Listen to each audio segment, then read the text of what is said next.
سلام نعخم يخون زخبركم زخبركن أب حقون أب كربان زلهم ببق زيخم سلام تناي بصحكم إزي channel MTV سلام تناي تقبلوا بمغتصال دحرة نጽፈ-ጽግያት ዝርአዩ ጥዕናዊ ጸገማት ብዝብል አርእስቲ ካብ ኣብ ጥዕና ዝተወስደ ኮይኑ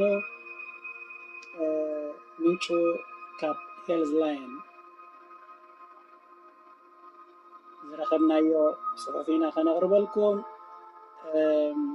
ሕጂ ድማ ከም ተደጋጋሚ ዝሓለፈ ቪድዮ ወይ ከዓ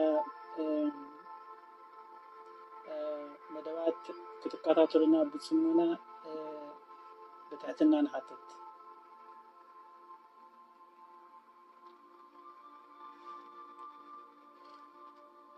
ድሕረ ንጽፈ-ጽግያት ዝርአዩ ጥዕናዊ ጸገማት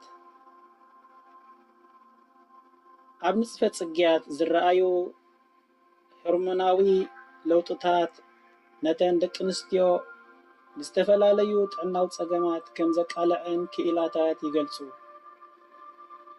ኤስትሮጅን ኣብ ኣካላትና ንዝካየድ ሓያሎ ንጥፈታት እዩ ዝዕቅብ።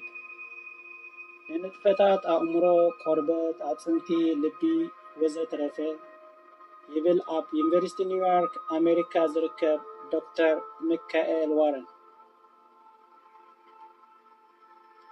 ብሕማም መንጋጋን ስንን መጠን ናይ ኤስትሮጅንን ማለት ጾታዊ ኣካላት ነዝዒ እናንቆልቆለ መምጽኡ ኣብ ጓል ኣንስተይቲ ተደጋጋሚ ምምሽማሽ ኣስናንን ቃንዛ ግርጻንን ከጋጥማ ንቡር እዩ። ስለዚ ልዕሊ ማንም ካልእ እዋን ግቡእ ኣተሓሕዛ ጽሬት ኣፍ ከም ዘድልያ ክትዝንጋዕ የብላን። ኣብ ድሕረ ንጽፈ-ጽግያት ዝርከባ ደቂ ኣንስትዮ ኣፈን ብተደጋጋሚ ክደርቕ ስለ ዝርአ ምቕጻልን ሰሓን ናይ መንጋጋ ይረአየን እዩ። በዚ ድማ ጣዕሚ ናይ ምግብታት ኣብ ምልላይ ክስገራ ይረአያ ይብል ኮኣን ፒንከርቶን ፕሮፌሰር ኣብ ዩኒቨርሲቲ ዩታህ። ምቁጽጻር እስትንፋስ ኣብ ድቃስ ኣብ ግዜ ድቃስ ዝርአ ምዕባስን ምቁራጽን እስትንፋስ ድሕረ ንጽፈ-ጽግያት ዝያዳ ገኒኑ ከም ዝርአ ክኢላታት የመልክቱ። እዚ ጸገም እዚ ብሰንኪ ምንቁልቋል ፕሮጀስተሮን ናይ ጥንሲ ሆርሞን ዝኽሰት እዩ። እዚ ዓይነት ጸገም እዚ ድማ ብቐሊሉ ክፍወስ ከም ዘይክእል እዮም ሓኻይም ዘመልክቱ። ከም ጻዕቤኑ ምድንዛዝ፣ ኣእምራዊ ምዝንባዕ፣ ተደጋጋሚ ሕማም ርእሲ፣ ጭንቀት ካልእ ጸገማት የኸትል። ሕማም ሽኮር ጸቕጢ ደምን ድሕረ ንጽፈ-ጽግያት ዝርከባ ደቂ ኣንስትዮ ብሕማም ሽኮርን ጸቕጢ ደምን ክጥቅዓ ዘለወን ተኽእሎ ዝለዓለ እዩ። ትሑት መጠን ኤስትሮጅንን ተጻዋርነት ኢንሱሊን ናይ ሰብነትና ከም ዘወስኾ እዩ ዝንገር። ሓንቲ ድሕረ ንጽፈ-ጽግያት ዝኣተወት ጓል ኣንስተይቲ ብቐጻሊ ሕክምናዊ ምርመራ ከተካይድ ከም ዘለዋ ሓኻይም ይመኽሩ። ሕማም ልቢ ቅድመ ንጽፈ-ጽግያት ብማህደረ እንቋቑሖ ዝፈርዩ ኤስትሮጅን ንጥዕናና ኣገዳሲ ዝኾነ HDL ኮለስትሮል ብልዑል ዓቐን ከፍርዩ እንከለዉ ነቶም ሓደገኛ ኮለስትሮል LDL ግና ብዙሕ ከም ዘይፈርዩ ይገብሮም። በዚ እታ ጓል ኣንስተይቲ ብዝተፈላለዩ ሕማማት ልቢ ንኸይትጥቃዕ ይሕግዛ። በኣንጻሩ ምጉዳል ነዝዕታት ኤስትሮጅን ድሕሪ ምቁራጽ ጽግያ ዘጋጥም እዩ። ነታ ጓል ኣንስተይቲ ንሕማም ልቢ ዝተቃልዐት ይገብራ። መጽናዕትታት ከም ዘመልክትዎ ሓንቲ ካብ 6 ጽግያት ዘቋረጸት ጓል ኣንስተይቲ ብሕማም ልቢ ዝተጠቕዐት እያ።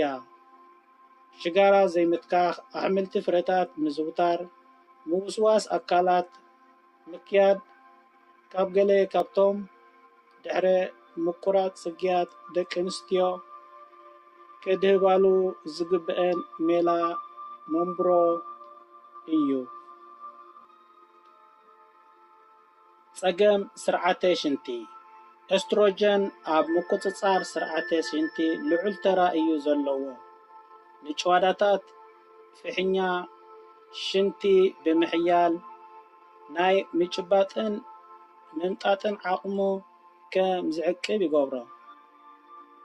ኣብ መናድቕ ሻምብቆታት ሽንቲ ንዝእከቡ ተህዋስያን ባክቴርያ ብቐሊሉ ከም ዝወፁ ስለ ዝገብሮም ድማ እታ ጓል ኣንስተይቲ ኣብ ስርዓተ ሽንቲ ከጋጥማ ዝኽእል ረኽሲ ዝተሓተ ይኸውን። በኣንጻሩ ዓቐን ኤስትሮጀን እናጎደለ ኣብ ዝመጸሉ እዋን ንረኽሲ ዝተቓልዐት ትኸውን። ኣብ 2013 ኣብ ዩኒቨርሲቲ ዋሽንግተን ኣብ ዝርከብ ቤት ትምህርቲ ሕክምና ኣብ ዝተኻየደ መጽናዕቲ ካብተን ንመጽናዕቲ ዝተሓርያ ድሕረ ንጽፈ-ጽግያት ዝርከባ ደቂ ኣንስትዮ 1/4 ብረኽሲ ስርዓተ ሽንቲ ዝተጠቕዓ ኮይነን ተረኺበን። ነቲ ከጋጥም ዝኽእል ጸገም ንምዕላይ እተን ደቂ ኣንስትዮ ምውስዋስ ኣካላት ከዘውትራ፣ ብብዝሒ ፈሳሲ ክሰትያን ኣካላዊ ጽሬት ክሕልዋን ከም ዝድሊ ሓኻይም ይመኽሩ። ምህማን ዓጽሚ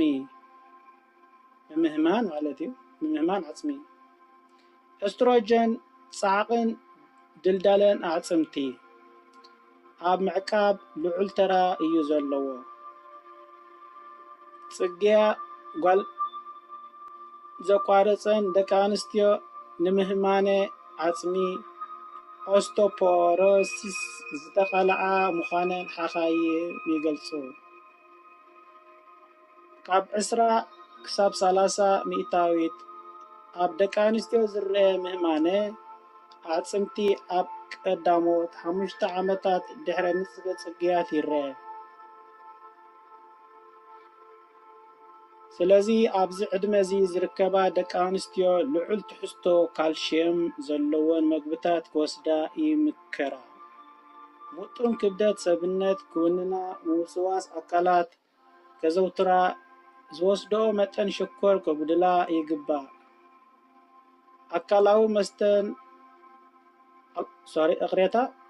ኣልኮላዊ መስተን ቡንን ካብ ኣዕጽምቲ ካልሽየም ልሒጹ ናይ ምውፃእ ባህሪ ስለ ዘለዎ ብብዝሒ ክወስድኦ ይግባእ።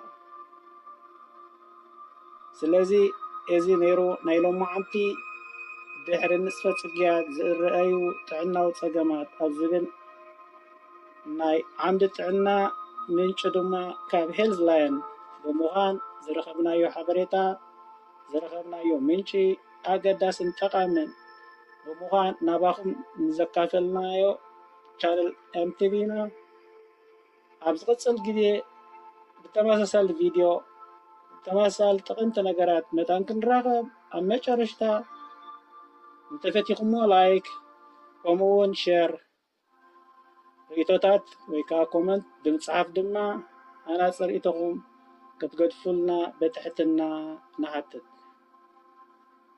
ስለዚ ንዝገበርኩምልና ናይ ጽሞናዊ ምክትታል ኣዝና ነመስግን። ኣብ ቀጻሊ ክሳብ ንራኸብ ቻው። እዚ ወድሓንኮ ቴንኪዮ ባባይ ቻው ቻው።